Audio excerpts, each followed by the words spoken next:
अस्सलाम वालेकुम students, welcome to Arif Langar classes. I hope बेटा आप सब ठीक होंगे।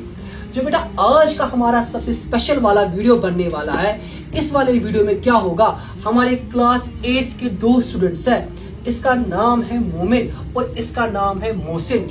ये क्या करने वाले हैं, ये a sort of small presentation देने वाले हैं। किस पर? राइबोसोम्स पर।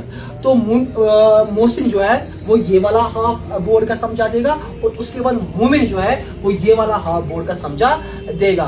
बस अंदर में एक ही चाहत है कि 8, 9, 10, 11 और 12 को इतना अच्छे से पढ़ना है, इतना डेप्थ में पढ़ना है। राइट फ्रॉम द क्लास 8 हमको अपनी फाउंडेशन ऐसी बनानी है कि कल जाकर नीट का एग्जामिनेशन क्वालिफाई करना है। कल जाकर या तो एम्स में होंगे या तो जीएमसी में होंगे और स्टेटस्कोप बेटा अपने इर्द गिर्द होगा। ये बड़ा बात समझ में आ रही है बात। तो अब यहाँ पर ये स्टार्ट करने वाले।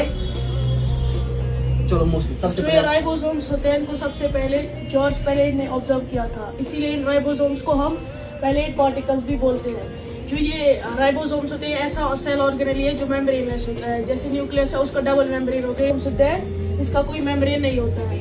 जो इस राइबोसोम्स है इनको हम यूनिवर्सल ऑर्गेनेल भी कहते हैं, क्योंकि दोनों में होते हैं, दोनों में प्रेजेंट होता है, प्रोकैरियोट्स में भी और यूकैरियोट्स में भी।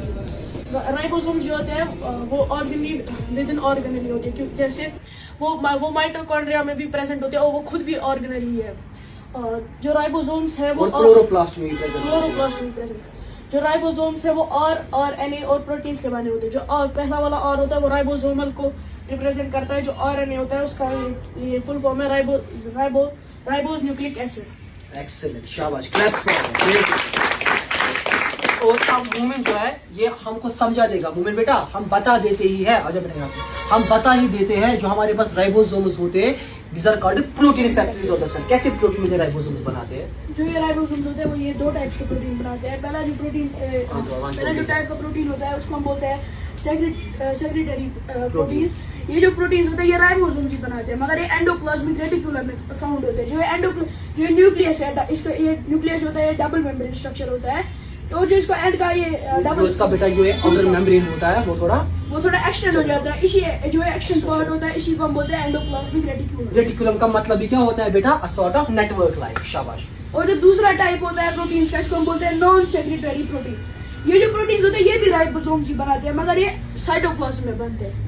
ठीक है। और बेटा जो ये नॉन सेक्रेटरी प्रोटीन्स है इनको हम सेल के बाहर फेंक देंगे, सेल के अंदर ही इनका काम जो है वो सेल के अंदर। एक्सीलेंट बेटा। और जो सेक्रेटरी प्रोटीन्स होते हैं सेल के बाहर है, सेल के अंदर, सेल के बाहर। एक्सीलेंट, शाबाश।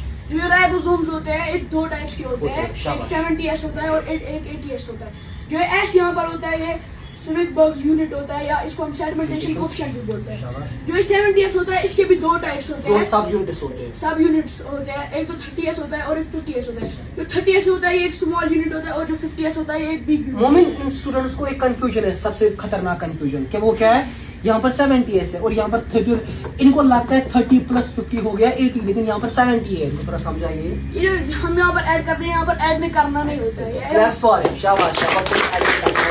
और जो यहाँ पर 70S होता है ये प्रोकैरियोट सेल में पाया जाता है। यहाँ पर जो अभी 80S है इसके भी दो सब यूनिट्स होते हैं, एक होता है 40S और एक होता है 60S। जो 40S होता है ये भी इसमें स्मॉल यूनिट होता है और जो 60S होता है ये भी बिग यूनिट होता है। अगर हम इसमें भी बोलेंगे ऐड करना होता है, ये ऐड नहीं करना होता है इसमें। और ये जो होता है ये यूकैरियोट सेल्स में पाया जाता है। Let's go, both of them.